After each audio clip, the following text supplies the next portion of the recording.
boa tarde a todos. O meu nome é Sandra Brito Pereira, sou responsável de formação no Grupo Jerónimo Martins e queria dar-vos as boas-vindas a este tema que creio que todas as nossas empresas têm presente. Vamos falar de e-learning e vamos falar também de novas tecnologias e diferentes abordagens metodológicas que todos nós, enquanto profissionais dos recursos humanos, podemos querer utilizar. Aqui creio eu que o desiderato de todos nós é termos programas de formação que sejam impactantes, que efetivamente desenvolvam as nossas pessoas e que consigam, acima de tudo, sucesso no nosso negócio e sustentabilidade no mesmo. Portanto, nós aqui vamos tentar ver, através das experiências do nosso painel de oradores, que é maravilhoso, vamos ver que virtudes e vulnerabilidades é que há neste tipo de metodologias, falar também aqui um bocadinho nos tais serious games, nos MOOCs, nos webinars, nas várias possibilidades que há dentro destas novas tecnologias para a área da formação e desenvolvimento. E, acima de tudo, agradecer-vos o vosso interesse pelo tema. Nós até a brincar tínhamos conversado que, sendo os últimos, já teríamos pouca adesão e então, quando soubemos que na sala 2 havia uma sessão sobre felicidade, pensámos, bem, vamos ter que tornar esta sessão também muito feliz para conseguirmos aqui alguma adesão e posso-vos dizer que estes senhores percebem imenso disto, portanto ninguém trouxe PowerPoint. Vou passar a apresentar então o painel. Primeiro aqui à minha esquerda, Ana Lúcia Pereira, responsável de gestão estratégica de pessoas da CP, Comboios de Portugal. A meio tenho a Cátia Diniz, que é diretora de recursos humanos da Henkel Ibéria Portugal. E ali o nosso elemento masculino, Tarcísio Pontes, responsável de formação no Millennium BCP. Eu vou começar por lhes fazer a pergunta que eu acho que surge na mente de todos nós, que é uma pergunta mais pragmática, que é: em que situações de formação, de acordo com a experiência que eles têm, é que efetivamente eles sentiram que o e-learn tinha impacto positivo, que o e-learning conseguia fazer a diferença?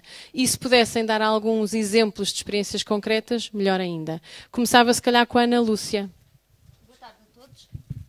Muito obrigada pelo convite à organização.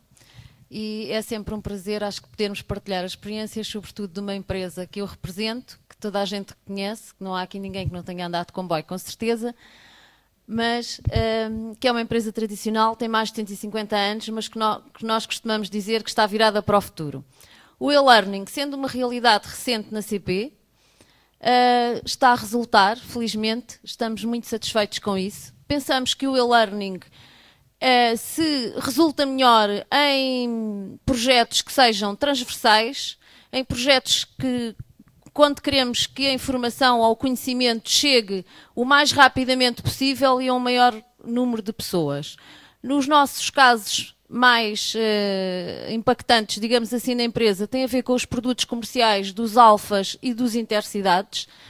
Hoje, na CP, não vendemos um bilhete do ponto A para o ponto B, mas há uma quantidade de produtos que vendemos, nomeadamente as rotas que fazemos, de produtos de circuitos turísticos, como é o caso da Lampreia, o caso das cerejas, que está agora a decorrer, o comboio histórico e também as parcerias que temos, ou seja, quer com os rentacars, quer com os alojamentos, com uma cadeia de várias cadeias de alojamento, em que o cliente pode logo, quando compra o bilhete, portanto, poder ter essa informação e usufruir.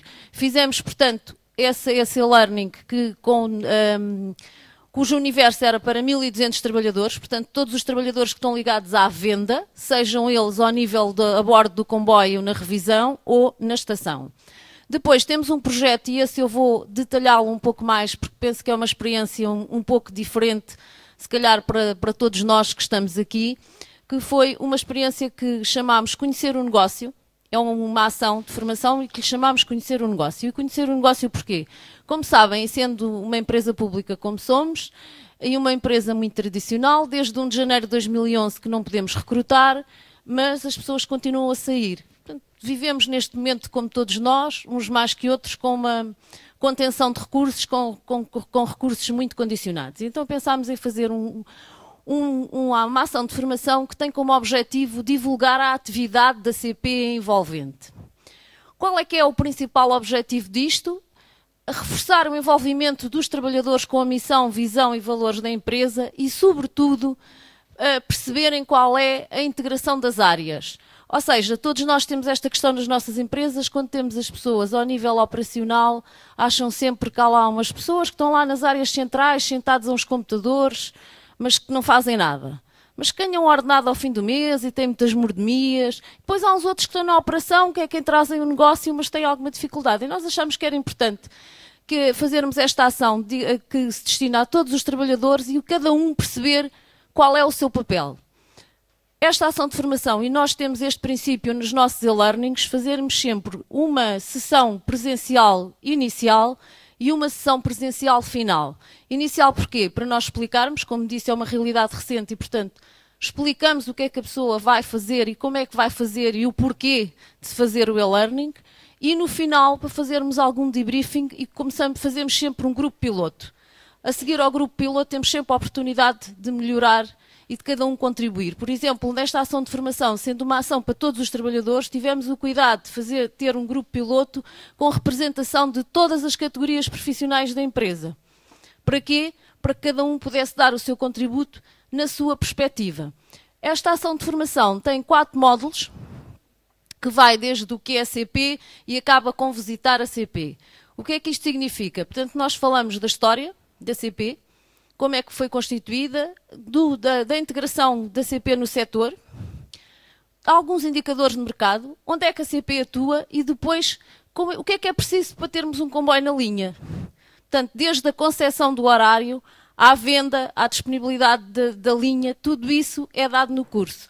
No final, terminamos com as áreas que a empresa tem, ao nível dos processos, e a oportunidade dos colaboradores visitarem uma área interna da CP, seja ela central ou não central, são eles que escolhem qual a área que gostariam de visitar e normalmente o que acontece é que as pessoas operacionais têm de facto muita curiosidade em irem às áreas centrais, visitar o que fazem e como funcionam, ou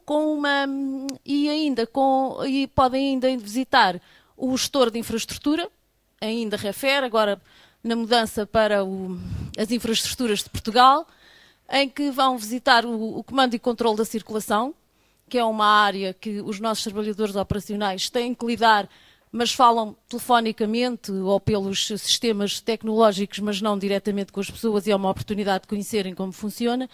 E a EMF, que é a empresa de manutenção. Esta é, de facto, uma experiência que temos tido um feedback muito positivo dos nossos trabalhadores e que pensamos usar um dia quando voltarmos a recrutar até para próprios programas de acolhimento, porque dá, de facto, uma visão global da empresa. E era esta a primeira experiência que gostaria de partilhar convosco. Obrigada, Ana Lúcia. Tarcísio, vocês no Millennium BCP também têm uma ação assim, bastante emblemática, correu muitíssimo bem. Podem contar também a vossa experiência? Sim. Bom, boa tarde. Eu começo por dizer que eu não venho de recursos humanos. Eu vinha da comunicação e fui um bocadinho ali emprestado aos recursos humanos para reinventar ali um bocadinho a nossa formação no Millennium BCP. Nós temos milhares de colaboradores e muita capilaridade, ou seja, muitos colaboradores distantes do centro de decisão e sai caríssimo trazê-los à formação de sala. Portanto, nós obviamente usamos o e-learning. E quando lá cheguei, estava 2 anos, vira-se um diretor da casa e diz-me assim: Tarcísio, não te metas no e-learning, pá. Então porquê? Eles só copiam-se. Eles estão sempre a copiar tudo, eles não aprendem nada. Eu não tenho dinheiro para os trazer para a sala, portanto vamos ter que fazer alguma coisa ao e-learning. Mas o e-learning vai ter que resultar. E resolvemos fazer um e-learning, que era aquilo que a Sandra estava a referir, resolvemos fazer um e-learning trazendo um bocadinho do que é todo o conhecimento que temos de feedback, do que é que resulta e não resulta em e-learning, e lançámos um e-learning novo sobre gestão de reclamações, em que garantimos que era uma coisa muito rápida, muito suave, não eram 100 slides de PowerPoint com 20 perguntas no final, porque isso não respeita o formando. E se não respeitarmos o formando, estamos a incentivá-lo a copiarem-se uns aos outros. É um incentivo, quer dizer, portanto eu acho que a responsabilidade só pode ser nossa. E nós fizemos esse e-learning de gestão de reclamações. Basicamente, o objetivo era que eles conseguissem resolver as reclamações à frente do cliente e não enviando para o Tags Park. Porque é muito fácil dizer, a gente envia para o Tags e logo se vê o que é que eles decidem. Pronto, olha. Não. Eles têm ferramentas para decidir ali à frente do cliente. Portanto, o e-learning explicava isso. E o feedback foi muito positivo, do ponto de vista de satisfação, etc, etc. Mas depois fui ver, mas espera aí, eles podem estar muito satisfeitos, eles podem ter copiado à mesma, não aprenderam nada. Dando razão àquele meu colega que me dizia, é só confiança, pá. Então fomos ver, fui à área de negócio, de gestão de reclamações e disse assim, o número de processos enviados para as áreas centrais, que não deviam ter sido enviados porque eles tinham autonomia para decidir e resolver, diminuiu para quanto? Quase zero. Isto com confiança não ia para quase zero. E qual foi o impacto no negócio disso? 2 a 3 FTEs na equipa de gestão de reclamações. Isto é negócio. Portanto, o e-learning é uma ferramenta de aprendizagem, de desenvolvimento e de negócio. É preciso trabalhá-la bem. Não dá para tudo e de qualquer maneira, mas funciona. Obrigada, Tarcísio. E agora vou perguntar à Kátia, na Henkel, como é que se passa? Como é que funciona o e-learning? Quando é que ele é impactante?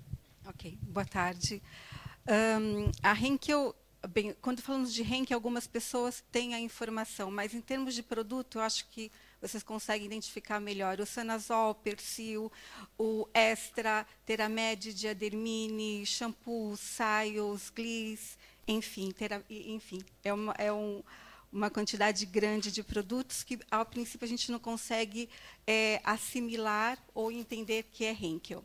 Bem, a Henkel é uma empresa que já tem mais de 130 anos, ela está presente em 75 países.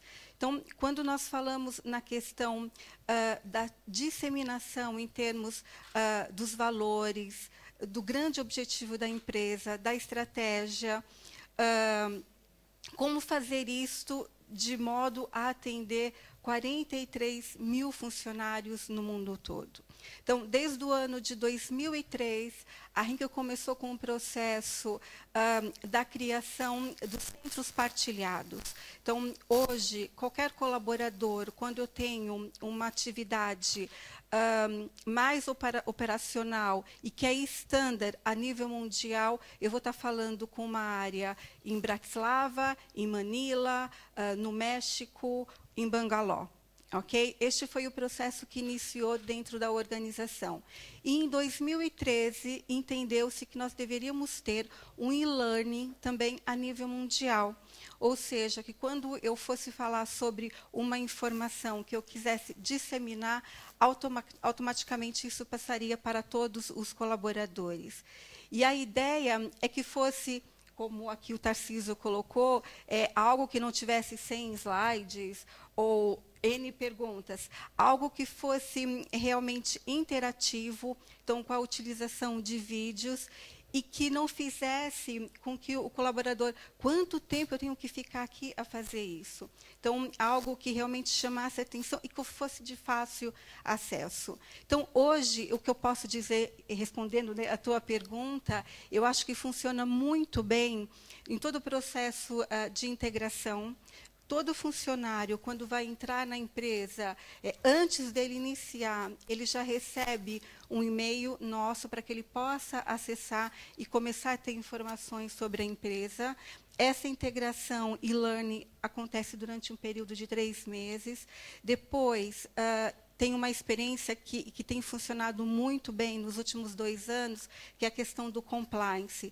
A cada quarter, a cada trimestre, todo o nível gerencial da empresa tem que estar participando de um e-learning. E, realmente, ele é só validado, é mais ou menos 40 minutos em termos de respostas, e ele é só validado quando você tem um acerto a 100%. E eu asseguro que você não esquece mais. Então, eu entendo que, neste momento, dentro da organização, para a disseminação realmente efetiva, qual é o objetivo da empresa, dos valores, tem funcionado muito, muito bem. Vou perguntar, agora é uma questão que eu acho que é um grande desafio que se coloca a todos nós que trabalhamos nesta área, que é como é que se mede o impacto da formação. Mas como é que se mede o impacto da formação com e-learning e até como é que, de alguma maneira, conseguimos avaliar que os conteúdos lecionados foram efetivamente apreendidos da forma que nós tencionávamos, especialmente numa empresa como a Henkel, que, como diz a Kátia, está em tantos países, portanto, provavelmente com barreiras linguísticas, geográficas, tudo isso, Pode-nos contar um bocadinho como é que é a vossa experiência, como é que vocês, no fundo, que metodologias é que utilizam para conseguir medir esse impacto? Claro. Sandra, o que eu observo que é uma eterna aprendizagem, é uma eterna evolução nesse processo. Então, em termos de línguas, hoje, toda a plataforma e-learning são 16 línguas. Então, efetivamente, para facilitar a utilização da ferramenta. Em termos de metodologia, ainda, na minha opinião, retorna algo que é o tradicional. Então, eu termino de fazer um e-learning, eu recebo automaticamente um e-mail e tenho que responder a minha avaliação. Depois, também, a questão da própria validação daquilo que eu aprendi. Então, somente quando eu responder todas as perguntas, elas estiverem corretas 100%, eles me validam e automaticamente eu recebo depois um certificado via e-mail. Ou então, a própria chefia, dependendo do tipo da formação, que pode ser formação com foco na estratégia da empresa, pode ser, a gente tem um campus dentro do e-learning, que é para cada área de negócio, adesivos, detergentes e a parte de beauty care. Se foi o colaborador que escolheu fazer aquele treinamento, tem ali a chefia vai receber também um e-mail para validar esse conhecimento. Okay? Então, ainda continua nas avaliações e validações através de um questionário ou de um teste, vamos dizer assim. Okay, obrigada. Okay. Ana Lúcia, como é que isto se passa na vossa CP, nossa CP? No caso da CP e no caso dos produtos comerciais, nós temos duas avaliações. Uma que chamamos desafios, e os desafios são várias questões que vão surgindo na plataforma e também no chat. Portanto, nós temos um e-tutor, o nosso e-learning tem um chat, onde o e-tutor vai lançando alguns desafios. No caso dos produtos comerciais, estes são desafios baseados em casos reais, ou seja, um cliente que chega a uma bilheteira e faz determinado pedido e o colaborador tem que responder. Para responder, obviamente, teve que fazer a formação, ou se não a fez, já tinha que saber, portanto, tem que, de facto, conhecer o que é dado ali ao nível dos produtos comerciais. E depois entrega esse trabalho, portanto, como é que o resolve, ele vai entregar. No caso do conhecer um negócio, eu há pouco não expliquei, mas o conhecer um negócio está feito na plataforma como uma viagem de comboio. É uma viagem que começa na estação de São Bento e termina na estação de Faro. E aqui vão aparecendo também vários desafios na plataforma que o colaborador vai respondendo. Há uma avaliação formal e, no caso dos desafios, tem uma ponderação de 60% e o teste final que têm de realizá-lo é 40%. Portanto, nós aqui valorizamos, de facto, a aplicação dos conhecimentos adquiridos na resolução de casos práticos. Obrigada, Ana Lúcia. Tarcísio, na banca, que só existe aquilo que se mede, como é que vocês fazem? Que metodologias é que vocês utilizam? É verdade, aquilo que não é validado por números não pode acontecer. No banco tem sido sempre assim. Nós há muito tempo que fazemos e-learning. Aliás, o Millennium BCP foi o primeiro a adotar a plataforma, o primeiro banco a adotar a plataforma da Cornerstone, do ESQ, que é nosso parceiro, e há muitos anos, com os quais estamos, aliás, muito satisfeitos. E nós há muitos anos que utilizamos o e-learning, utilizamos a plataforma da Cornerstone e fazemos inquéritos de satisfação e testes de conhecimento. Portanto, estes são os dois níveis em que realmente apostamos de há muito tempo e que o fazemos com alguma consistência. É uma forma de medir. Mas realmente, e tem a ver um bocadinho com aquilo que eu dizia há bocado, temos que ser um bocadinho mais ambiciosos. Nós, quando alguém nos pede uma formação e percebemos que o método a ser utilizado vai ser o e-learning, o que eu pergunto ao meu cliente interno é: ok, qual vai ser o impacto no negócio? E normalmente eles ficam assim, em silêncio. Tarcísio, o que é que tu queres dizer com isso? Não chega a medir a satisfação? Não. Mas o investimento no e-learning também não é assim tão caro porque justifica estarmos a medir. Não é por ser caro ou barato. É que se nós vamos, o custo do e-learning é o tempo que vamos pedir a 4.500 pessoas que trabalham no retalho do seu tempo para aprender qualquer coisa. Temos que esperar, temos que tentar medir o impacto dessas coisas, no negócio, nas operações, na qualidade de atendimento, qualquer coisa tem que ser medido. E há tanta informação de gestão no banco, arranja-me uma informação de gestão que valide, e este desafio é um desafio mental nas pessoas, que as próprias pessoas já não têm muitas vezes a expectativa de serem confrontadas com este tipo de abordagem. Portanto, isto para dizer o quê? Que a medição não acontece depois. A medição no e-learning começa antes, que é quando nos pedem a formação de e-learning, temos que perguntar qual vai ser o impacto e qual é o indicador, o Key Performance Indicator, cá está um acrónimo muito utilizado na banca, qual é o Key Performance Indicator que vamos querer influenciar. E isto começa logo a mudar, e isto muda muito logo a conversa.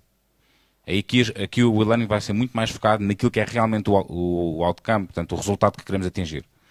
E isso até facilita muito a produção do conteúdo, porque sabemos exatamente que tipo de características no trabalho ou pontos que queremos influenciar do ponto de vista de produção dos colaboradores, de produtividade. Obrigada. Nós notamos atualmente uma certa tendência para incluir na formação, e não é só no e-learning, uma vertente mais fun, não é? Mais lúdica, ou até uma vertente de uma certa competitividade.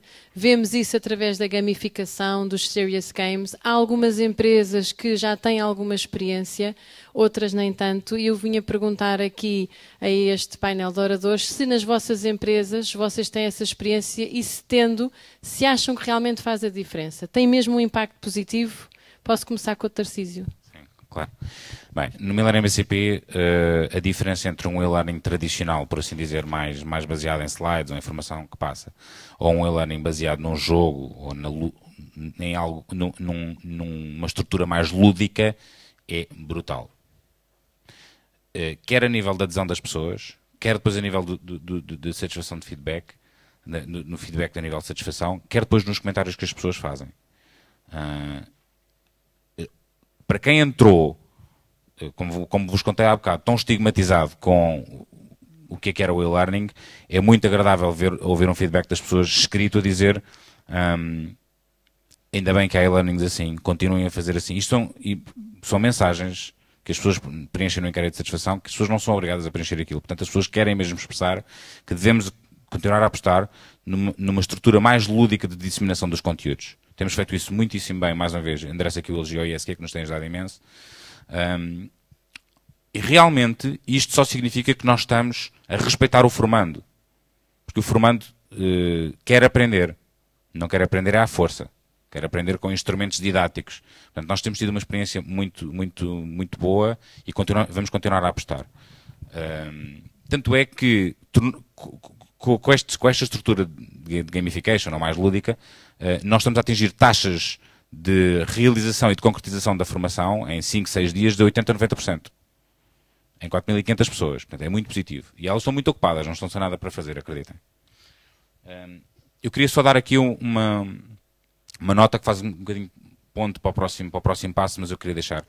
É que a formação tecnológica, ou dita e-learning, eu prefiro falar formação suportada em novas tecnologias, está a evoluir muito depressa. O Millennium BCP é um banco, aliás, faz parte da nossa reputação no mercado, é um banco muito inovador que aposta muito em tecnologias de informação. A verdade é que os nossos colaboradores, quando saem para outros bancos, depois ligam a dizer: epá, isto aqui é um caos. Vocês aí, pá, isso é o paraíso a nível de sistemas de informação. E é mesmo, nós estamos mesmo muito bem. E agora vamos ser o primeiro banco em Portugal a utilizar uma assistente virtual para tirar dúvidas aos colaboradores. O colaborador, tipo Google, mete num motor de pesquisa a dúvida que tem, não sei encerrar uma conta. Escreve lá, encerramento de conta. E começa por afinidade ou por tipologia a começar a dar respostas. Depois, é isto mesmo que eu quero. E depois aparece uma assistente virtual à frente do computador a explicar como é que ela encerra uma conta. Isto não existe em Portugal. Esta tecnologia não existe em Portugal mesmo, nem é só na banca. E estamos agora em fase de testes. E eu já consultei. Para mim isto é formação. Para mim isto é formação. Chama-se Mila, assistente virtual. Vem de Millennium. Gostes ou não, enfim. É uma questão de gosto. Agora o batizado também não é da minha responsabilidade. Bom, esta assistente virtual, para mim, é uma forma de disseminação do conhecimento. Porque ele precisa de aprender uma coisa, carrega, e depois vai lá uma assistente que explica como é que se faz, aquilo é uma formação. Mas eu já tive uma reunião com quem audita a formação e, enfim, outras coisas, e eles torceram um bocadinho o nariz. Portanto, eu acho que há aqui um desafio de quem faz leis, quem faz regras, quem faz regulamentos sobre aquilo que é formação, e quem audita, tem que começar a olhar para as novas tecnologias de uma forma diferente. Porque o colaborador não está à espera de uma convocatória para aprender, não é sempre assim. Isto levava-nos para outra conversa, mas fica já à pista. Obrigada, Tarcísio. Cátia, como é que isto se passa na Henkel? Vocês também utilizam a gamificação? Via assim a fazer sim? Eu sou apaixonada. Fã. Eu sou fã. Eu acho que funciona muito. Como o Tarcísio colocou, as pessoas se sentem mais envolvidas, mais motivadas. É um processo bastante interativo. Eu já tive 2 experiências. O ano passado foi com os novos princípios de liderança. Foi escondido, vamos dizer assim, pela empresa, os 5 princípios, só que as pessoas tinham que tirar uma foto, aquele IAR, o código, entrar na plataforma da empresa, participar desse e-learning, e aqueles que conseguissem responder tudo corretamente poderiam estar concorrendo a um smartphone. Agora, no mês de abril, no dia 28 de abril, nós tivemos o Dia da Saúde, Segurança e Meio Ambiente, e falamos sobre a questão da sustentabilidade. Também foi feito novamente um game para que a gente pudesse trabalhar. Então, é algo que fica com as pessoas e eles não esquecem. Realmente funciona muito bem. Obrigada. E vocês, Ana Lúcia, utilizam estes teasers ou formas de mobilizar e de tornar mais atrativo este modelo da formação? A nível do e-learning, como eu disse, é uma experiência muito recente e ainda não. Ao nível da formação presencial, utilizamos alguns quiz. De qualquer das formas, nós estamos neste momento a preparar o plano de formação 2016-2018. Nós trabalhamos com planos de formação trianuais, que têm a ver com a própria formação específica que temos para as categorias profissionais específicas da CP, como é o caso dos maquinistas, dos operadores de revisão e venda e até mesmo do pessoal de estação. Confesso que estamos, de facto, a pensar neste plano e a introduzir esta nova vertente. E confesso desde já, aliás, quando estivemos a preparar esta mesa, foi logo uma das questões que me ficou, que foi precisamente ali a da Mila, porque acho que a Mila pode ser muito interessante, porque nós temos também esta questão ao nível da informação comercial, ou seja, portanto, tudo aquilo que fizemos ao nível do e-learning dos produtos comerciais era super interessante que pudéssemos ter uma Mila quando aparece um cliente e faz uma pergunta e às vezes não é fácil, ou pelo menos perceber todas as alternativas que aquele cliente tem disponíveis e ajudava imenso ao operador poder ter uma Mila que lhe respondesse. No nosso caso, então, aqui algumas colegas seria uma Jerónima, não é? A propósito da Mila ou de uma Jerónima, há também uma certa tendência, e nós notamos isso também hoje nas empresas, para cada vez a formação ser menos centralizada, mais descentralizada, e coloca-se um bocadinho aqui a questão, e gostava de ouvir a vossa opinião, e até se as vossas empresas já estão a caminhar para essa tendência, que é da formação cada vez se tornar menos obrigatória e cada vez se tornar mais disponível para quando o colaborador necessita da mesma. Um bocadinho como no caso do BCP Millennium, no caso da Mila. Faz sentido esta tendência? Vocês olham para isto com bons olhos? Acham que se deve manter aqui um modelo híbrido de alguma formação obrigatória e outra complementar?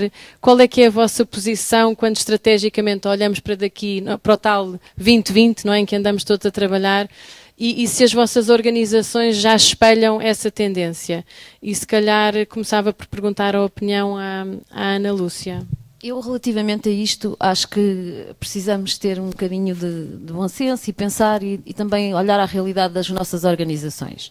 Penso que para algumas profissões e alguma formação técnica nós temos que, de facto, manter alguma obrigatoriedade. Eu pensando, por exemplo, no nosso caso da CP, em que as pessoas têm que ter formação inicial. E essa formação inicial é dada na empresa. Portanto, um maquinista não aprende a conduzir cá fora, um revisor não aprende a ser revisor cá fora, não está disponível. Quando tivermos um mercado liberalizado, que acho que ainda vai demorar algum tempo, pode ser que sim, mas o nosso mercado é muito pequeno, mesmo ao nível do país ferroviário, para que isso aconteça, é o que me parece. E, portanto, esta formação nós temos que sempre, e do meu ponto de vista, devemos assegurá-la até para que asseguremos os níveis de serviço ao cliente e os níveis de segurança indispensáveis ao sucesso do negócio.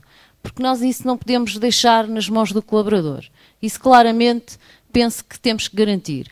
Já quando pensamos noutro tipo de formação e noutro tipo de categorias profissionais, noutras profissões, penso que vamos assistir aqui a um novo paradigma em que, dada a velocidade que hoje surge a informação e o próprio conhecimento, e dada a quantidade que existe disponível e com a facilidade das novas tecnologias, penso que sim, que vamos assistir aqui a um novo paradigma e que há uma parte que vai ficar do colaborador. Até porque o que acontece é que o colaborador não vai querer ter aquilo tudo e depois tem que ir à procura não sei aonde, como acontece hoje muitas vezes. E, portanto, ele vai querer ter disponível a informação numa mila, num género de uma mila, em qualquer coisa onde ele possa ir, de facto, quando ele precisa. Quando ele precisa de utilizar, vai lá. E não tem que estar. E isso eu penso que sim. Vai demorar algum tempo, isto também é uma questão cultural e eu acho que não só de cada uma das empresas, mas até ao nível do país. Nós temos que pensar que nas nossas empresas e ao envelhecimento da população não nos permite avançar tão depressa e com o fenómeno que temos que relativamente aos jovens, ainda há pouco ouvimos que estão a sair 273 jovens por dia do país, 273 pessoas, em que a maior parte são jovens, portanto vamos demorar provavelmente algum tempo, porque também temos que ver aqui o segmento de população e o segmento de pessoas que nós temos nas nossas empresas. E eu hoje ouvi aqui alguns painéis e percebo que, salvo raras exceções, andamos todos um bocadinho ali à volta dos 45 e dos 44. Ora, se é a nossa média, temos que pensar que temos aqui um nível etário que já não estará muito disponível, até porque quando estamos a falar de algumas realidades que vimos aqui hoje, quando estamos a falar de fábricas ou de situações de pessoas, de negócios com pessoal menos qualificado, que não terão esta disponibilidade ainda tão rápida. Portanto, penso que vai demorar algum tempo, mas que será de facto um novo paradigma que vamos assistir no futuro.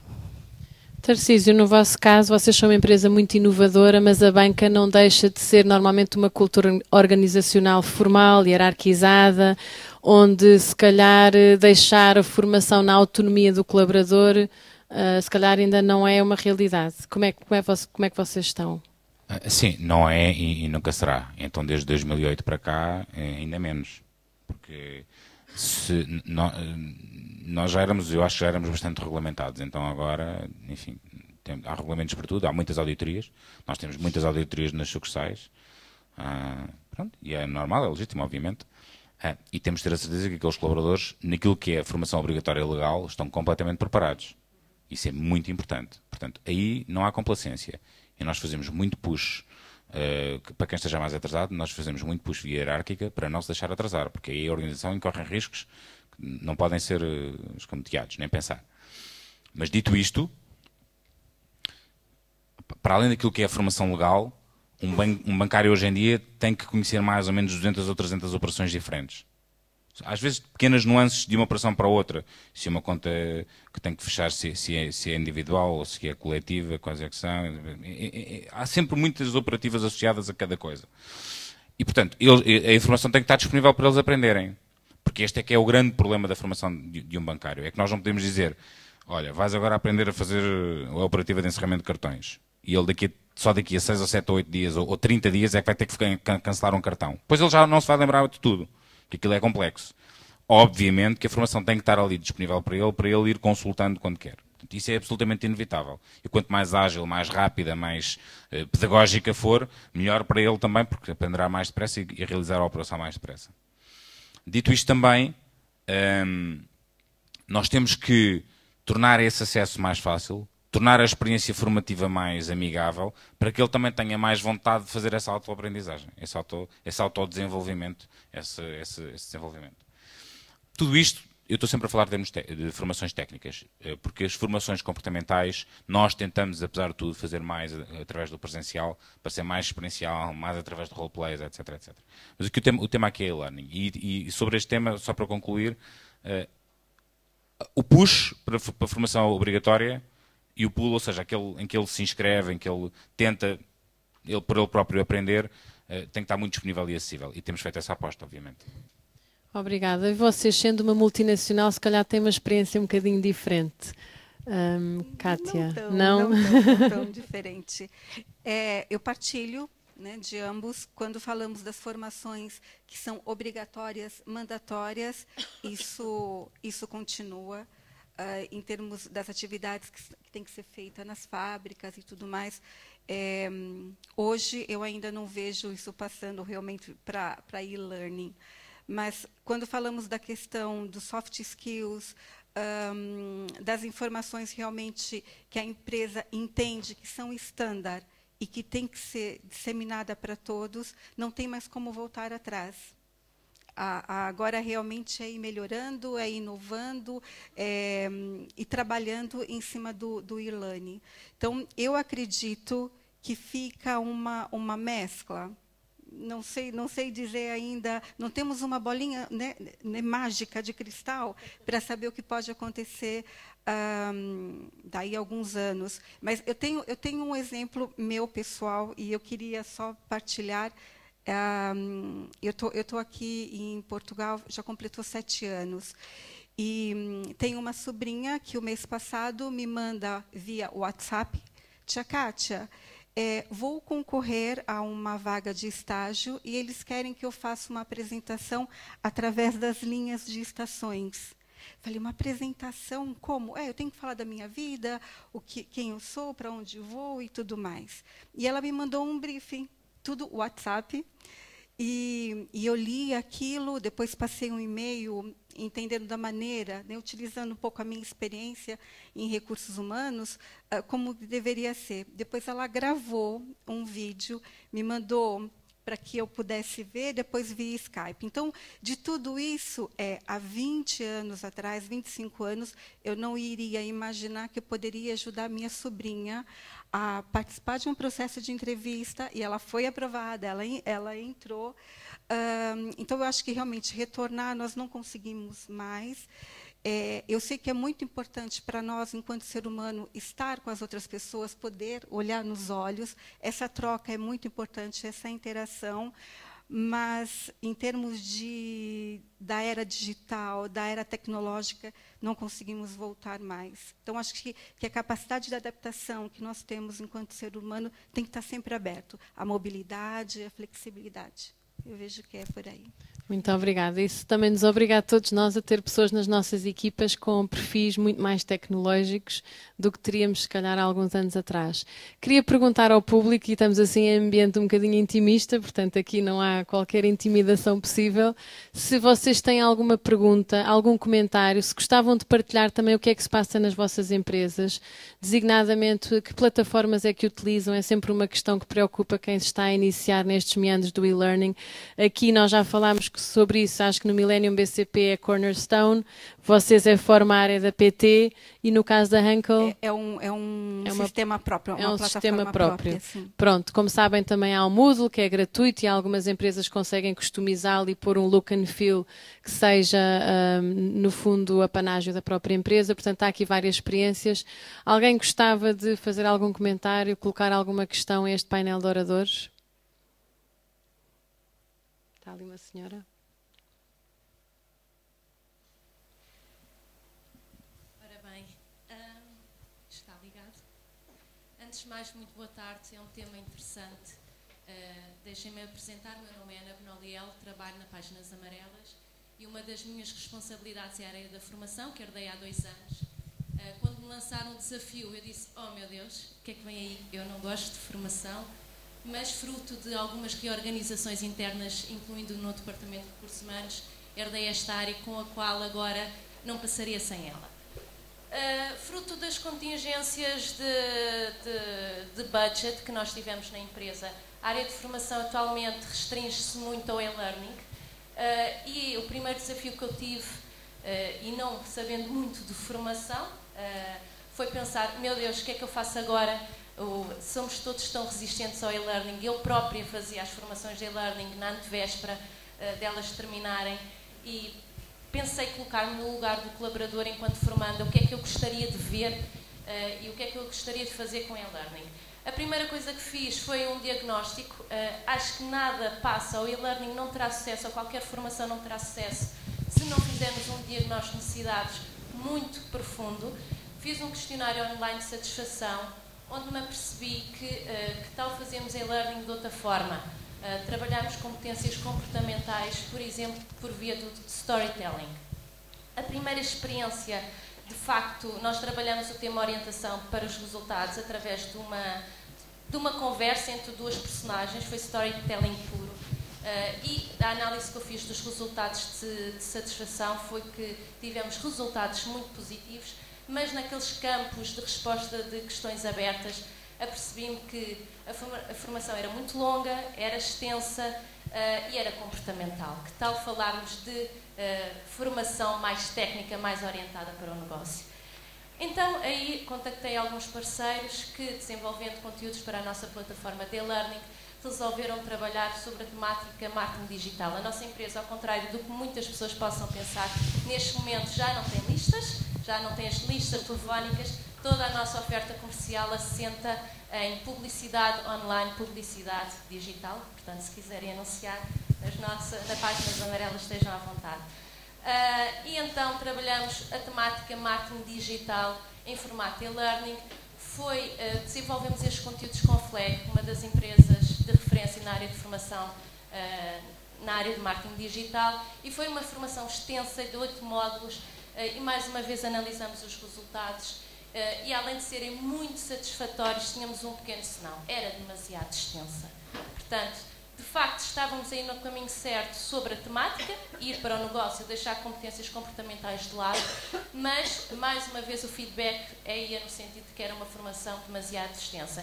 E aqui entra um pouco a questão que falaram há pouco, de que como cativar as pessoas, como ir a um segmento de pessoas que são mais séniores, com maior experiência, não com tanta apetência para as novas tecnologias, como chegar até elas e não massacrá-las com e-learning. E o que fazemos atualmente, um dos nossos produtos que nós vendemos é a possibilidade das empresas anunciarem através de Facebook. Nós fazemos gestão de páginas de Facebook dos nossos clientes e então desenvolvemos, a última formação que desenvolvemos foi sobre Facebook Marketing, mas foi desenvolvida à medida. Aqui, e ao contrário do que eu me apercebi aqui no painel, nós optamos por delegar nos formantes, nos colaboradores, a possibilidade de fazerem a formação, sendo mandatória, cada um decidia que percurso de aprendizagem é que fazia. Facebook Marketing, nós temos 10 módulos, é uma formação técnica muito exigente. Os 4 primeiros módulos são feitos para um perfil muito generalista, muito simplista, provavelmente mais para os operacionais. Depois, os 4 primeiros módulos, mais 2 módulos adicionais, são para um perfil comercial e, finalmente, o perfil técnico para os nossos colaboradores que gerem as páginas Facebook, teriam então que fazer todo o perfil dos 10 módulos. Esta foi a forma de nós, primeiro, responsabilizar os colaboradores no seu próprio percurso de aprendizagem. Temos 10 módulos disponíveis, todos eles estão acessíveis a qualquer colaborador, mas no início da formação, mediante aquilo que eu necessito para a minha formação, eu decido se quer fazer o perfil generalista, o perfil comercial ou o perfil técnico. O próprio teste de avaliação de conhecimentos incide sobre a nossa escolha e, mais uma vez, vamos ver o que é que os resultados do questionário nos dizem. Muito obrigada. Vê-se que já é uma apaixonada da formação, só pelo seu testemunho. É verdade, é verdade. Neste momento, já foi contagiada. O e-learning era algo que eu resistia muito. Eu sou, no início, dizia de viva voz que gostava mais de formações presenciais.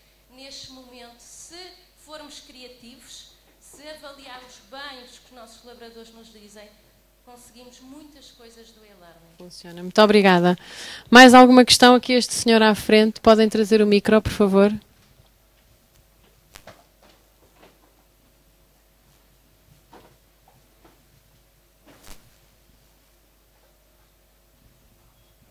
Boa tarde. Eu chamo-me António Delgado, trabalho na Universidade onde nós temos alguma experiência de formação à distância. Estes 6, 7 anos. E temos já, neste momento, fazemos cerca de 20%. Somos responsáveis por cerca de 20% da formação dos quadros. Temos uma equipe interna de 5 pessoas. Desenvolvemos em Portugal todos os nossos conteúdos. Portanto, fazemos todo o trabalho desde em relação aos foguetes, ou seja, mesmo usamos o formulário também para a divulgação dos conteúdos. E é uma plataforma feita em Portugal.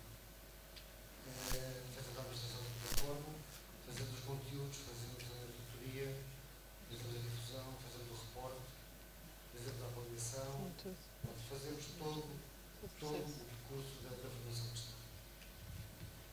Eu gostei do que ouvi. gostava só de fazer aqui, talvez, algumas notas. Não me parece que seja razoável nós andarmos a comparar presencial assim ou a distância assada.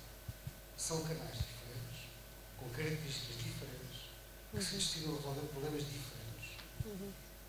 E o que nós temos que perceber é em que momento é que eu vou aplicar o canal A ou o canal B.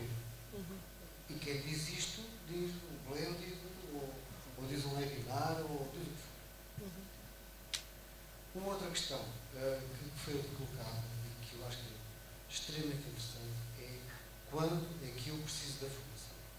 Até para o senhor que diz que há 5 minutos em que eu preciso de formação. E normalmente eu preciso da formação não é quando a estou a fazer. É normalmente quando eu já não me lembro o que é que eu aprendi. Uma forma, enfim, muito económica que nós arranjamos de resolver esta questão é tão simples quanto isto. Qualquer formando que faça com sucesso um curso à distância é automaticamente inscrito numa versão de consulta desse curso, que não tem data definida e que está permanentemente atualizado. Portanto, essa pessoa, em qualquer momento, pode ser passar à plataforma e ir lá tirar uma dúvida qualquer. É evidente que isto não resolve a questão do atendimento em direto, porque há aqui algum tempo para lá chegar. Mas resolve uma série de questões. Muito obrigada. Obrigada. Acho que talvez em jeito de síntese, uma vez que estamos a chegar à hora, em termos de conclusão, podemos talvez dizer que o e-learning vale a pena, tem é que ter bons conteúdos e ser bem acompanhado. Vimos aqui vários exemplos pelo testemunho do Tarcísio e também a forma como a CP está a fazê-lo, não é? Com presencial antes e depois um debriefing a seguir, portanto, integrar melhor estas formas combinadas, como diz aqui o nosso colega do CTT, de facto utilizar estas várias metodologias de forma complementar, não é? E de acordo com aquilo que são os objetivos diferenciados ao longo do processo de formação. Vimos também que tem impacto na formação técnica, no onboarding, muito nestas questões legais e de compliance. Para nós que trabalhamos com redes de retalho e com organizações muito numerosas, é realmente uma forma de chegarmos a vários colaboradores e de cumprirmos também com aquilo que são os requisitos legais da formação em Portugal, que são bastante onerosos para todos nós. E, portanto, creio que saímos daqui, pelo menos com algumas pistas e algumas ideias para trabalhar melhor o e-learning nas nossas organizações, tentar que vocês tenham, no fundo, recolhido daqui ensinamentos que vos permitam também construir outras metodologias alternativas naquilo que é, no fundo, o aporte de formação nas vossas organizações. Espero que tenha contribuído para isso, que tenha sido enriquecedor, valioso, profícuo, e espero encontrar-vos cá para o ano, se aqui todos estivermos, neste local maravilhoso ou noutro. Eu acho que para o ano podia ser no estádio de Alvalade. Fica aqui o repto. Muito obrigada a todos e obrigada pela vossa disponibilidade para nos ouvirem. Muito obrigada.